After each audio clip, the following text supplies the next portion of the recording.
Well, yeah. Let's move on to Marco Rubio, because Dean, there's a meme, that meme that it's like the guy who's got a girl next to him and he's looking back at the other girl, and the girl behind him is Sharia law. The girl in front of him now is critical race theory, because Republicans are just like, which of those two things am I going to demagogue today? Let's show Marco Rubio doing the Marxism fandango. The old Marxism used economics to gain control. The new Marxism uses identity politics. And the result is something that looks nothing like America. There's no reason to believe that this new Marxism will result in anything but what the old Marxism resulted in. These people wouldn't know Marxism if it punched them in the face. They actually literally don't know what Marxism is. They just keep saying, Marxism, Marxism, Marxism. I mean, but I brought up the Sharia law thing because remember, they did that before, where they were like, every state in America is going to input Sharia law, and it's going to come to your state, and we better legislate against it before it happens. Like, now they're doing it with critical race theory. Your thoughts? It's the same exact thing. First of all, the chanting Mike Pence is a traitor and stuff, I don't think that's what Jesus would have done. Is that what Jesus would have done? I don't think so at that event. But the Christians there, the evangelicals, were very upset with Mike Pence. And critical race theory is the new boogeyman. It has replaced Sharia law. I kind of feel ignored. Like, why not talk about my people? What about us Muslims? I still want Sharia. No, I don't want Sharia law at all. It didn't matter but the difference is now, look at, they've turned critical race theory. They use that buzzword, but when you look at the laws they're passing, and now in 20 states they've passed or are on the verge of passing laws or regulations, it really is divisive topics. And when you look how it's defined, it's systemic racism. They don't want to teach people that there's systemic racism, that you can draw a line from slavery through Jim Crow to today's racial wealth gap, where the median white family has 10 times more in assets than the median black family. You can draw a straight line. They don't want to do that. They want to believe the white mythology. Rick Santorum, remember, we birthed this nation from nothing. We white Europeans, that's what he's saying to people. No, guess what? Native Americans were here and black people helped build this nation. And guess what? 20% of those slaves were Muslims. It was us. Yeah. They weren't bringing Sharia. They were working here as an enslaved people.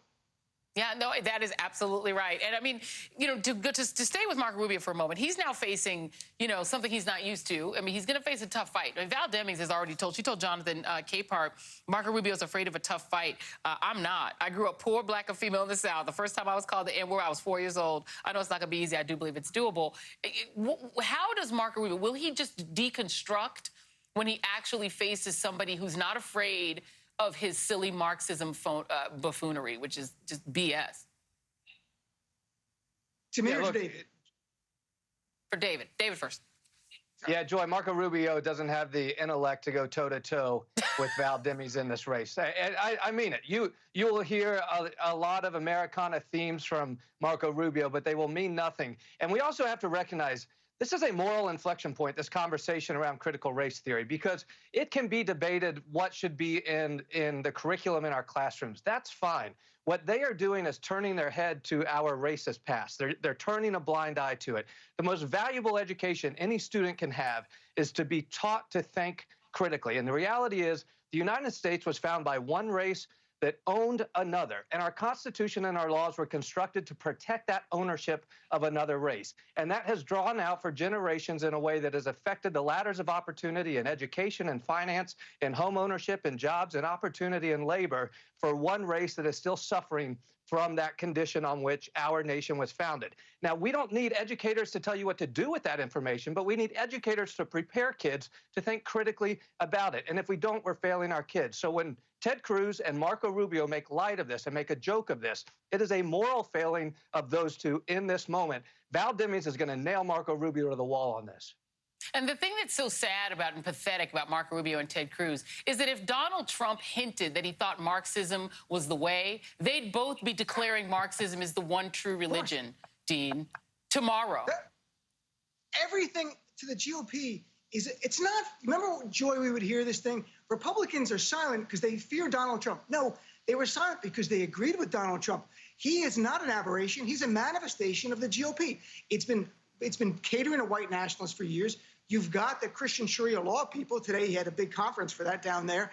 You've got this cruelty, the anti-Muslim bigotry. Trump just brought it as a package. He was this one big person that did all of it.